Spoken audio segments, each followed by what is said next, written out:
here. Again, appreciate everybody joining this session. I feel a little bit like a flight attendant that I know you have a choice of which session to attend. And so I'm glad that you chose this one. My name is Kyle Bowen. For those of you I haven't met yet, I'm a really warm and fuzzy guy. So if you have any questions today, please feel free to ask. Today's session provides a short amount of what we call direct instruction. So me talking about stuff, and a big part, which is you working on stuff. So what I'm going to do is present a series of ideas around storytelling and then afford you the time to work in small groups on that. If we see you leave the session after the first 10 minutes, we know that's because you didn't want to have to work with other people. So I encourage you to stick it out and work as part of the group activity. And then at the end, we'll share out and discuss some of our ideas. So the goal here is really to talk about how we tell stories and that we have ideas that we want to share with other people. And sometimes the challenge becomes, how do we tell that story? Because the ways we've done it in the past maybe don't always work as we go into the future. Something you might not know about me is that I love road trips. Now, I don't mean those road trips that you took in college that maybe you don't quite remember. I mean those road trips you took with your parents that you wish you didn't remember. These were the trips where you'd ride in the back seat of the family car with your brother or sister battling for control of the line. Oh, we all know this line, right? That it's a seam that runs down the middle of the back seat. It creates a no-fly zone that separates two halves of the car. Many a battle has been waged over this line. Now, my parents, in an effort to draw a truce between my sister and I, they invested in travel board games. The idea here is fairly simple. What you do is you take a regular-sized game and then you shrink it down until it's not fun anymore. So if you thought Monopoly was frustrating before, wait until you're playing it with a pair of tweezers, right? And Connect 4 travels well enough, but the pieces are so small, we were losing them all the time, and after a while, we're playing Connect 3, and let's just face it, that's tic-tac-toe. So we have the same challenge as we think about the conveying of our ideas, that we need to be able to create new perspectives. We can't just do the things we've always done and just do it in a new way. We have to transform the stories that we tell. And to do that, we need to tell new stories. What we have to do is change our stories from ones that make an argument to ones that motivate action, right? That compel people to want to see things from your perspective. And so that's the goal of what we're going to be talking about today, is to introduce a framework for how you can do just that. Now, one of the classic examples, one of the greats in storytelling was really around Steve Jobs, right? That he was never really a pitch man. He was never really a salesperson. What he was a storyteller. That when he introduced the iPad, for example, he introduced a device for which nobody knew they even needed it. And then within days, it went from, hey, here's this new thing, to hundreds of thousands in device sales. Right? And that takes a compelling story. That is a call to action. And so that's what we're searching for, is how do we begin to construct a story that motivates people to engage. Now, the format of that can take a lot of forms. Now, a lot of people think about like the elevator pitch. And if you're not familiar with an elevator pitch, the idea is fairly simple. This is where, imagine if you had to ride in an elevator and tell your story or pitch your idea to somebody else, and you only got the elevator ride to do it. Now, this is actually a pretty uncommon thing. People don't actually do elevator pitches. In my experience, they're more like sidewalk pitches, so as you're kind of moving between building to building. But the idea is still the same, that we want to construct a story, a narrative that is so clear that it motivates people to want to take action. Now, common forms of rhetoric, there's ethos, pathos, and logos. And these are commonly used, and actually in IT, we're experts at using these, right? So ethos deals with our credibility as people. You should love my idea because I'm an expert, and this is the idea, right? And it makes sense because I'm credible on it. I'm an expert in this field, so why else would you search for a different idea or concept? Pathos deals with emotion. It says that I'm excited about this idea. You should be excited about this idea too. And then logos, which is, again, a classic IT response, which deals with logic, right? It's cheaper. It's better, right? But logic doesn't compel people to take action. Otherwise, nobody would ever eat donuts, right? So what we have to do is come up with a framework that infuses these ideas into a new way of telling a story. And so that's where I want to introduce you to motivating stories. So again, the goal here is to get people to engage in your perspective. And it has these 5 parts. The first piece deals with providing some degree of attention, right? So are there statistics, are there ideas, things that illustrate this problem, things that illustrate the idea in a very concrete way? Can you define a need? So how is this idea relevant to the world, right? How is it relevant to anything, right? What does this solve for me, this problem that I have? How does it resolve my pain? The next is satisfaction. It's like, why does it solve that problem, right? So this is one case we need to define, kind of the problem to be solved, and now we need to demonstrate as part of visualization how we're going to solve it. Here's what the world looks like with this idea in play. And then the last one is around action. What do you want the listener to do? A story that does not have a call to action is just a dream. It has to compel people to want to do something, and you have to provide them the path and the way to get there. So this is what a motivating story looks like, and this is going to be the kind of backbone of our activity. If you don't, I see some of you noting this. I'm going to provide all this information to you here in just a minute, so you don't necessarily have to write this down.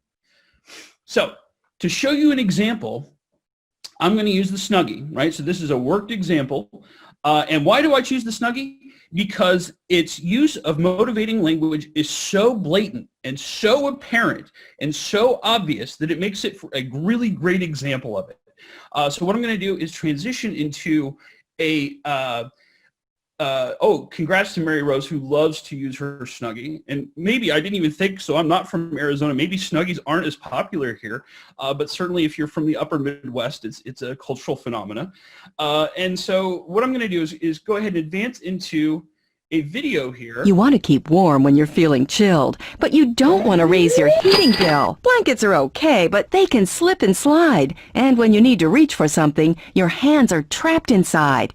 Now, there's the Snuggie, the blanket that has sleeves. The Snuggie keeps you totally warm and gives you the freedom to use your hands. So now, you can work the remote or read a book in total warmth and comfort. Use your laptop without being cold, or enjoy a snack while staying snugly warm. Snuggie is made of ultra-soft, thick, luxurious fleece with oversized sleeves, so you can move your arms and use your hands and still be wrapped in warmth. Super large, one size fits all, so you can stay warm from head to toe. No more cold feet. And with Snuggie, you can get up and still stay warm. Perfect for men, women, and children too. The ultra-soft fleece keeps you totally warm, and the sleeves keep your hands free. So you can snuggle your baby in your arms, or keep your pet close at hand. Perfect for chilly outdoor evenings, staying cozy and warm at sporting events. And it's ideal for those drafty dorm rooms. The Snuggie is machine washable, so you'll get years of warmth and comfort. Now you can do what you need to and stay totally warm with the Snuggie. So pick up the Snuggie today. So there you have it, the Snuggie. And so I love how if you were see the group on gallery view, as soon as the video started, like everybody smiles and enjoys the Snuggie commercial. So if we break this down into its parts, and like I said, it's a blatantly obvious use of motivating language that we can think about and see how each of those steps of motivating speech kind of shows up in that video. And so we can think about its ability to create attention and to define need, right? I'm cold, I have heating bills that are out of control, right? Like I have this thing that has to be solved, but thankfully, here's this big idea, the Snuggie, that satisfies that need, right? And that it helps you visualize, well, this is what it looks like to live with a Snuggie, that here's me, reading at home and talking on my telephone. And then my favorite, of course, are people wearing Snuggie at the football game. I'm sure we don't see a lot of that at Sun Devil Stadium, but this is the idea, is like, yeah, look, I'm about the town in my Snuggie, right? And you could be too. And then the last part, which is the call to action, which again, in this case, is very clear and obvious. Buy one today. Get it now. Here's what I need you to do, is to get out your credit card and go get that Snuggie, right? So this is a very clear use of motivating language. Now, your examples don't necessarily look like this, but it provides a really understood notion of what that could look like.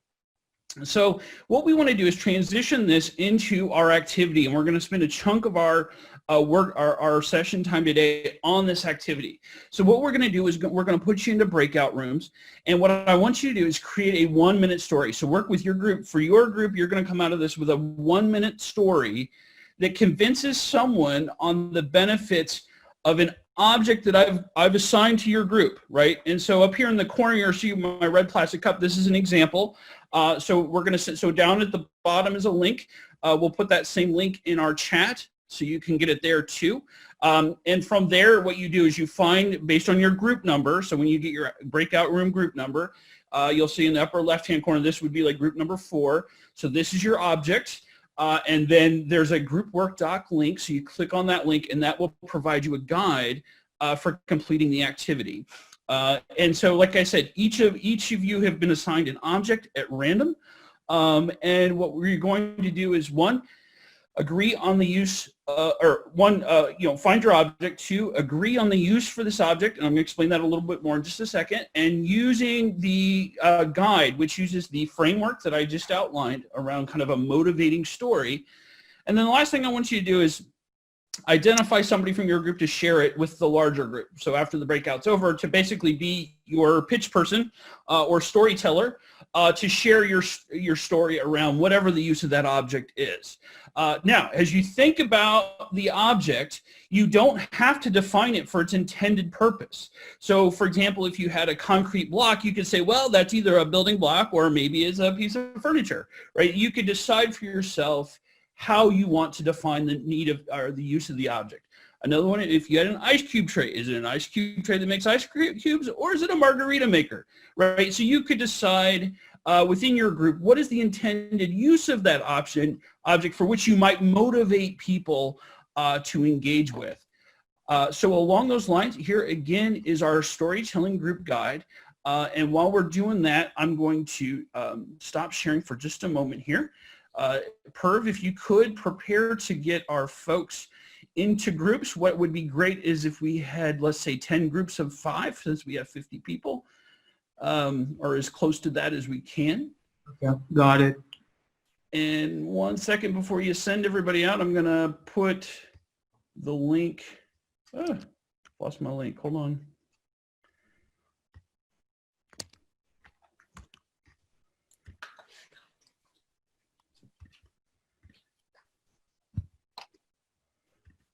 So here's the storytelling activity. So here's the storytelling activity link. And so you can go there and access, make sure you make a copy of that. So from there, it lists to all the objects. So once you get to your breakout room, and Perv is going to launch us all off there in just a second, and you can use that as your object. So good luck, everyone, and let us know if you have questions.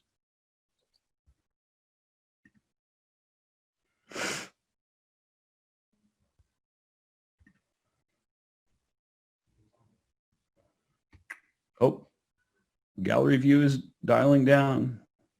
I'm melting. There it goes.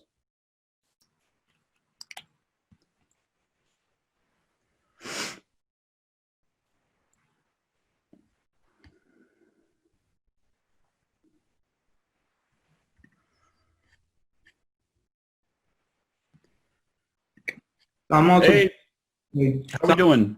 I'm good. How are you? Good, good. I'm gonna go ahead and paste the link in the broadcast. So Please do. Yeah. Yep. Where is that button at on? I think it's only visible to me since I'm the host. Oh, as a co-host, I don't get it. Yeah. Okay, good to know. All right. Good.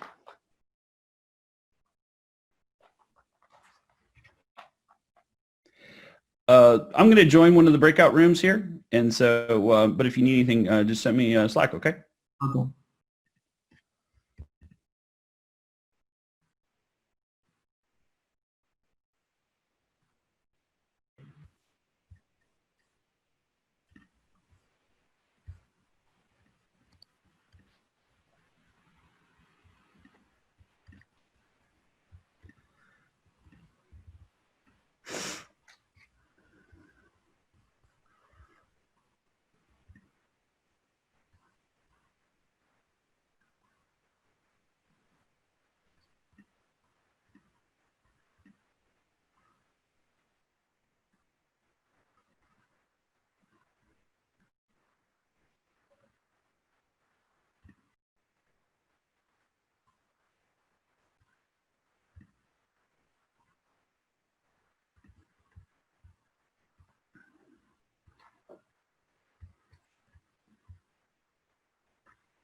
Welcome back, everybody.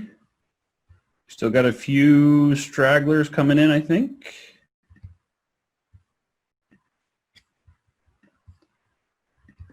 All right. Hopefully we still got some folks coming. Hold on. There we go. I think we got everybody back now. So did the sessions generally go pretty well? You came up with amazing, interesting ideas for sharing. Did you, each of your groups, elect somebody to share your story with the group? So what I think what I'll do is go into group number 1, and I'll just pull up your document here just so everybody kind of see what your object was. So in this case, group number 1 had a spoon. So who's our pitch person for idea or group number 1? Who is that? You can raise your hand.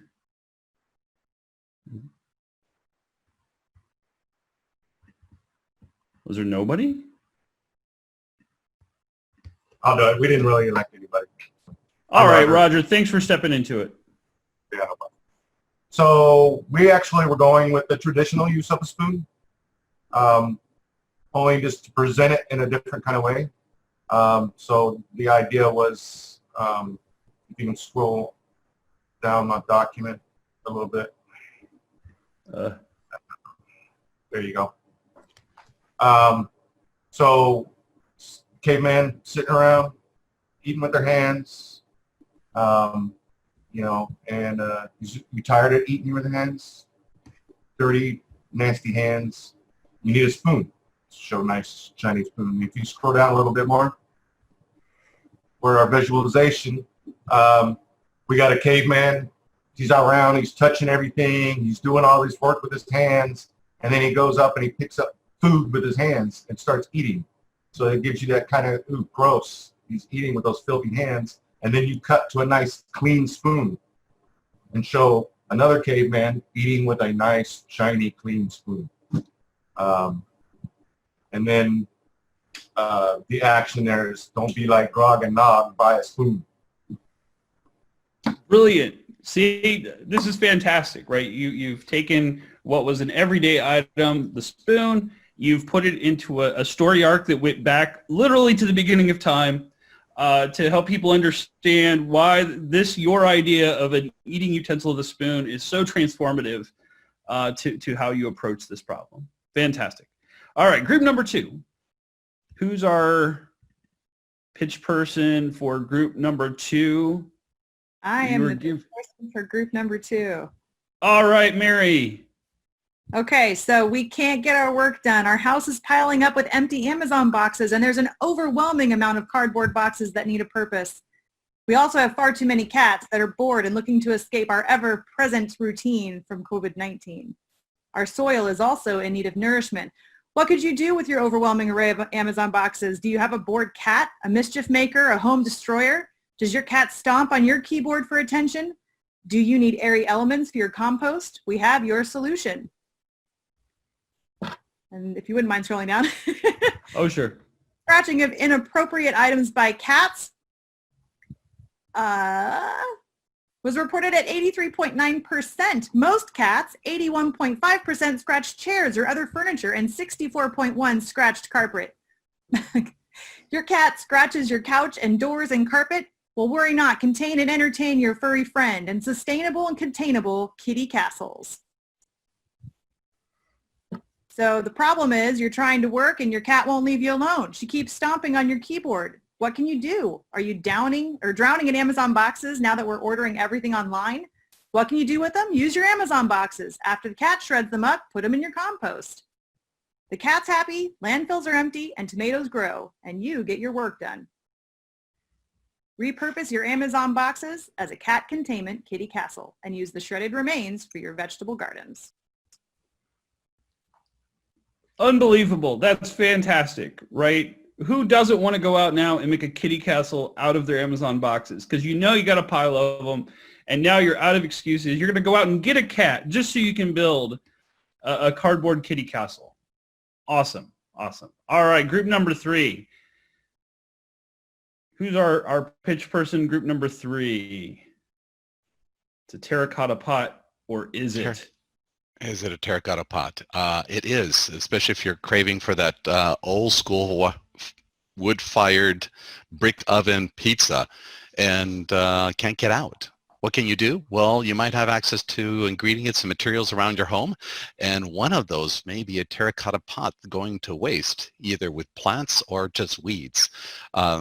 So craving for that immediacy of that old world pizza, there's a fun activity. You can take the kids and walk them through the steps of taking the ingredients you may have, access to the 100 pounds of flour, some of that Victory Garden tomato that you're growing, and a terracotta pot that you can quickly convert into a wood-fired chip baked oven. No need to heat up your home, but it is a fun summer activity to keep your kids busy every night as they make their own pizza. If you don't want to find yourself, again, dealing with cardboard frozen pizzas or making more pizzas the old-fashioned way, your kids cannot do this. And you can learn the step guides on how to carry it out by subscribing to our channel and learning about this and many other old-school fashions of creating food with items around your home. Brilliant. See, there you have it. And if you combine it with the last one, you can use your torn up kitty castle to burn inside of your terracotta pot pizza oven, right? And eat it with a spoon, unlike a caveman who ate pizza with their dirty hands, right? This is great work. Yes, thank you, Barnaby. This is fantastic. All right, number 4, group 4. Who's our pitch person, number 4? Benita Power here. The red cup. I'm sorry, who's the pitch person? The red. Benita Oh, great. Power. Oh, Benita, Okay. thank you. You're on. All right. Are you, can you hear me? Loud and clear. You hear me okay? Okay, Hear you great. great. All right. So in these unprecedented times, when you need something nice and simple, how can you stay connected during this time of social distancing? Well, your attention would be towards the red phone. Reliable education distancing. It's a solution developed at ASU. And of course, we're the most innovative university in the galaxy. Our need actually would be for everyone. It can fit over every size ear, communication and social distancing all in one. Red for easy location spotting in case you drop it, easy to pick up. 6-foot cord to ensure safe distance. So no needs to worry there. Always don't need to take your yardsticks with you, etc. The satisfaction, well, you stay connected, you stay safe. Simple to use, reliable. Reduced airborne spray. It's very cost effective, especially if you go to Costco. Reusable and recyclable, and 100% waterproof. Our visualization for this would be that even a child could use it. Make the commitment to protect yourself and your friends. Fashionable alternative to bulky cell phones. Wrap that around the waist and you never lose it. Goes with just about every outfit. See at fashion shows in Paris and Milan. Cord doubles as a fashion accessory, of course. Exercise. Now, what about exercise? We're not getting that, right? You can exercise with the cord, waiting for your friends to arrive, similar to like a jump rope. Buy one today. Get 49 free in the bag. Build it and your friends will come over to stay connected. Awesome. Well done. Great work. Great work. Rather than just a new use, it's a full-on invention. Look at that. Somebody go out there and trademark this right away, your social distancing red cup, and a very clear value proposition, buy one, get 49 free. All right. Our anchor leg here, group 5. That's Pitch me. person. All right. I'm group 5. All right. So we have a quarantine cuisine gadget. It's the underdog tool of the kitchen. Are you bored at home? Are your kids tired of your bland foods? How can you get your kids off the couch and engage them in the kitchen?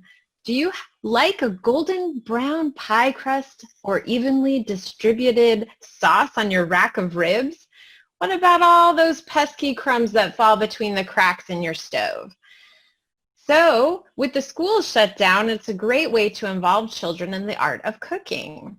Inexpensive, easily accessible, durable, easy to use for cleaning, diverse in appeal, many colors, many uses, and it bonds you together while you're quarantined together. Makes it special, make a cooking class at home.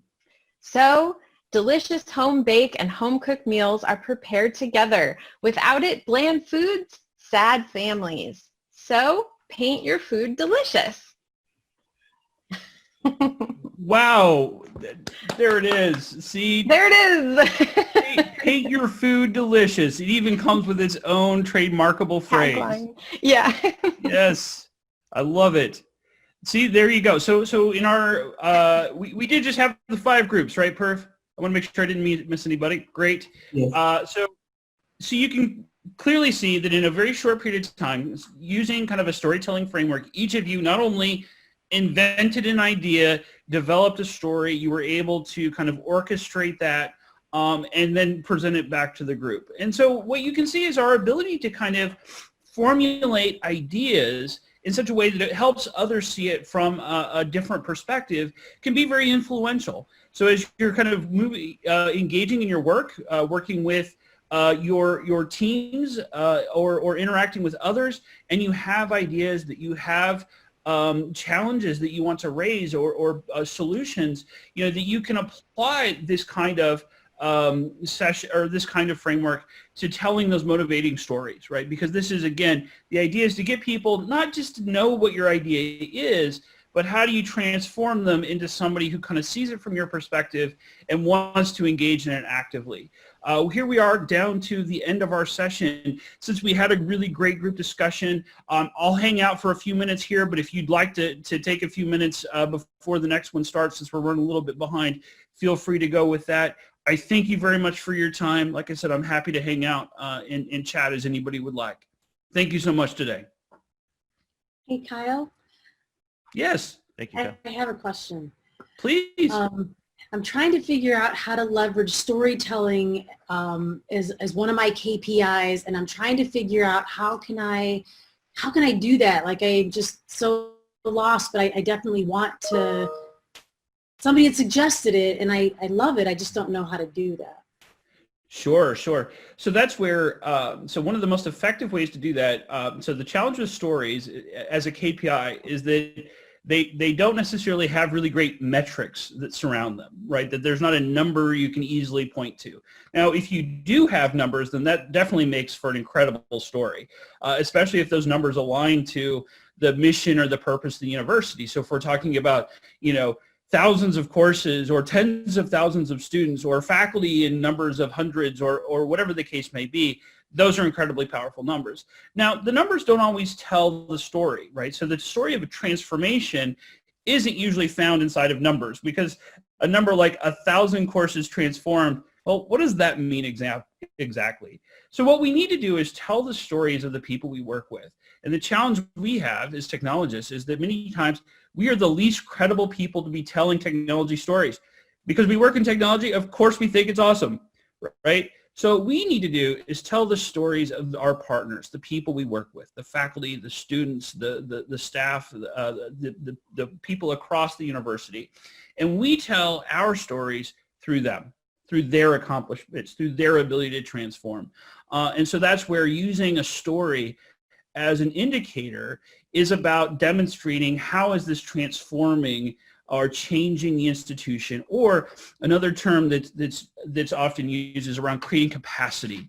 How did it not just touch those people, but how did it define a new genre, or how did it create new knowledge?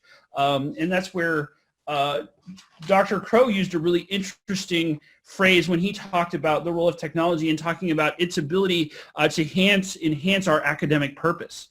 And that too in itself is a really great storyline, right? In what way did this enhance our academic purpose as an institution? So that's one of those, Gigi, where it is, a story can be a very powerful thing, but to construct them, again, needs to be through the lens of the person who's kind of benefited from it. So the faculty member, the student, the staff member.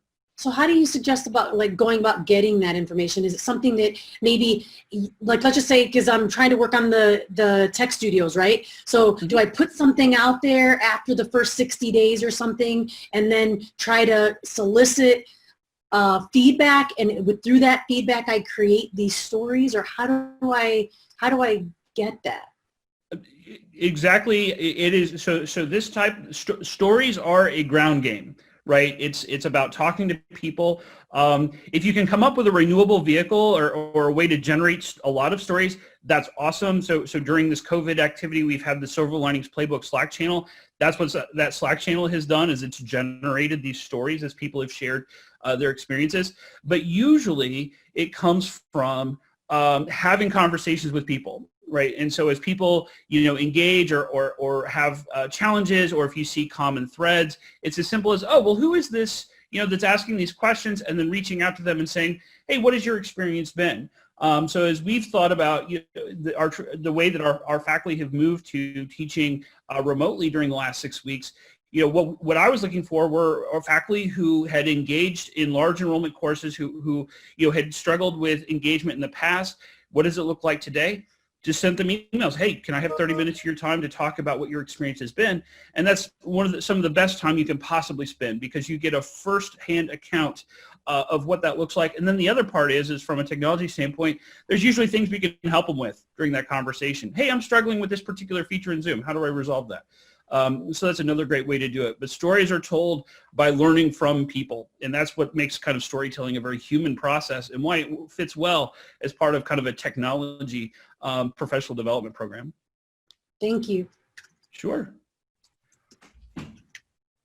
Any other questions anybody want to chat about? You're welcome to kind of exit to the next session, but I'm happy to hang out for as long as there's any questions.